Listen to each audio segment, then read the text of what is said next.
my name is Myra Floor and welcome to my channel. Today's video is going to be a school counselor tag, much like those teacher tags that have been kind of floating around the YouTube community for the past few months. Now, I don't think there is an official school counselor tag that I have found, so I created a list of my own based on some questions that were on the teacher tag and others that I felt were more fitting for the school counseling profession. Okay, let's dive in.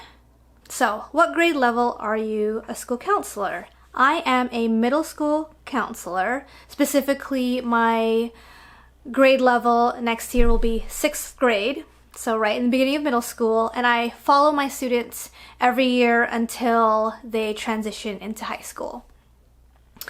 Where are you a school counselor? I'm a school counselor in Washington State, specifically in the greater Seattle area.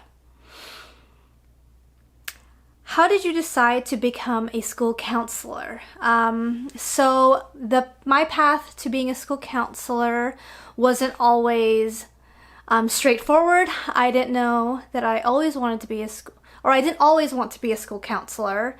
I actually graduated with a bachelor's degree in international business, which is a far cry from education, but the reason why I went into international business was because I actually was more interested in the international part. I've always had an interest in communication, intercultural communication, how people view the world differently based on their culture, where they're from, what their family's like, what their surroundings are like.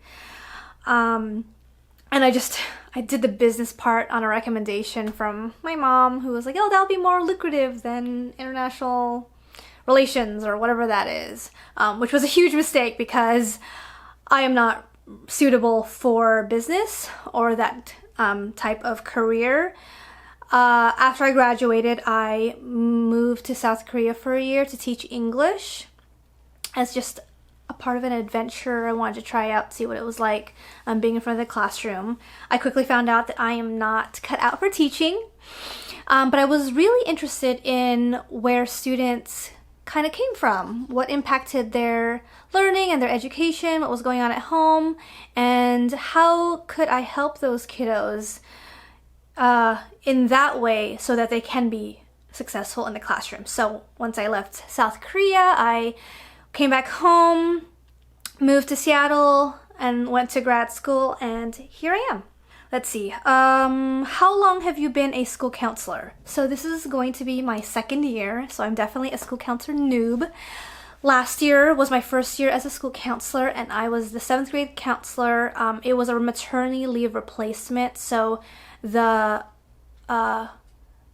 permanent school counselor had a baby and decided to be out for a semester and came back only part-time 2nd semester, and she'll be returning full-time this coming year, so I had to go job hunt again.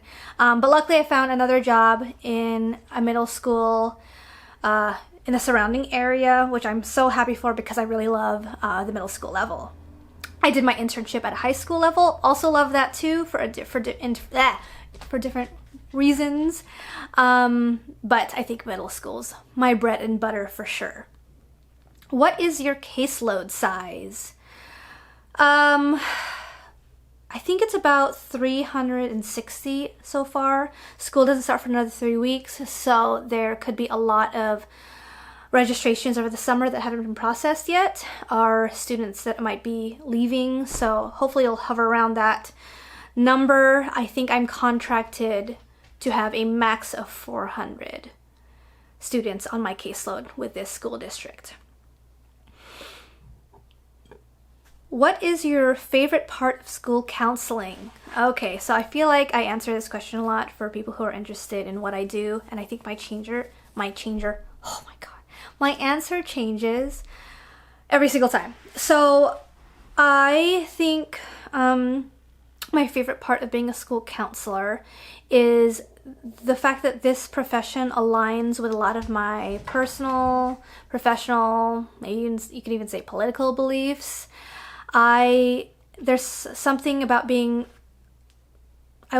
about being trained to work with students who are typically underserved, or, for example, students who may be, who might have like a mental health problem, which we know is a stigma in our society. And if you're not trained to be able to support students with mental health, that could be really difficult.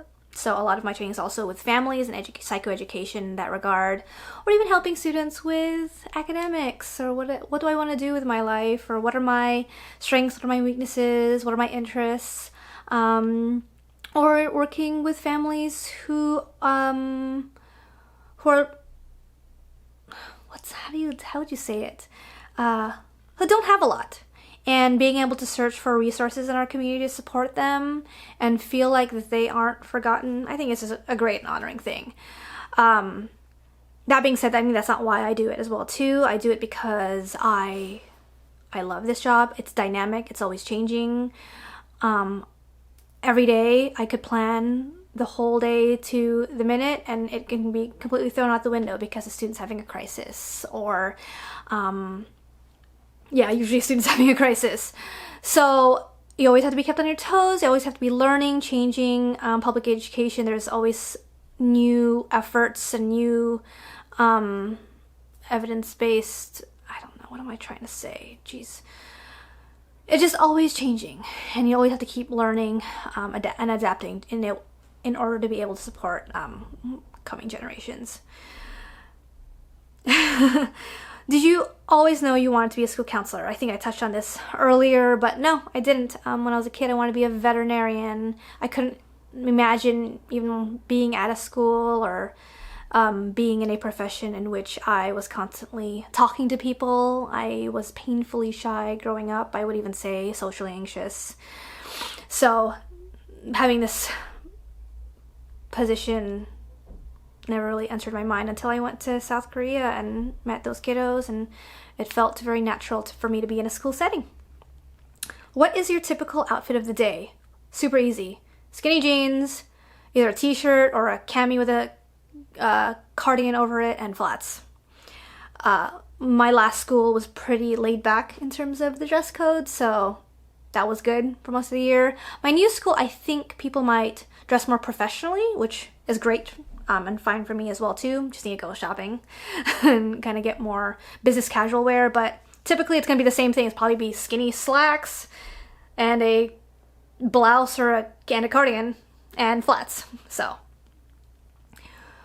why did you choose your YouTube name? myradventures. I've had myradventures since 2009 when I started a blog to document my life as a teacher in Korea. I attempted to keep that blog going even after I left, but it didn't really work out. Although I did keep that handle for my Instagram, which I've been using for several years now. So I thought about something else for YouTube, but I really couldn't find anything else that I loved as much as myradventures. I wasn't even sure if I was going to only make videos about my school counselor life. I really do see myself maybe branching beyond that and talking more about my own life.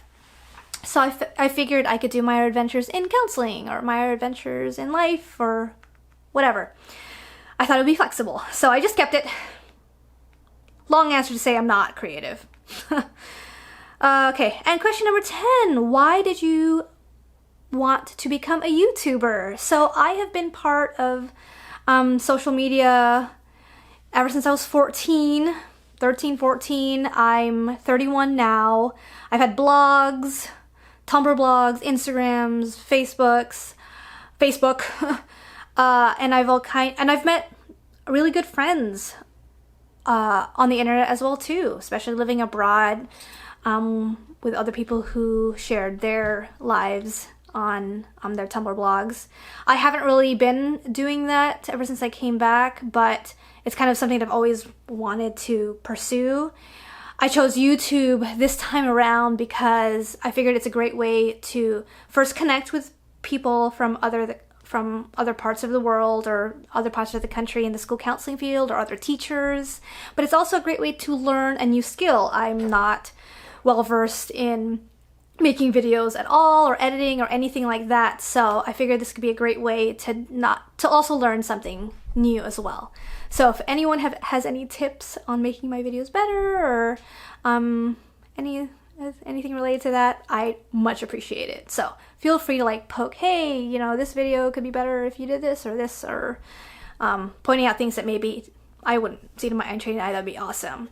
But it really mostly was to kind of share my perspective as a school counselor. I don't see a lot of school counselor YouTubers, at least ones that are active. I know there are a lot of bloggers and a lot of Instagrammers, but in terms of the YouTube community, I don't see that much. So I thought this would be a really great way for me to add my voice to the public education discourse that is on YouTube.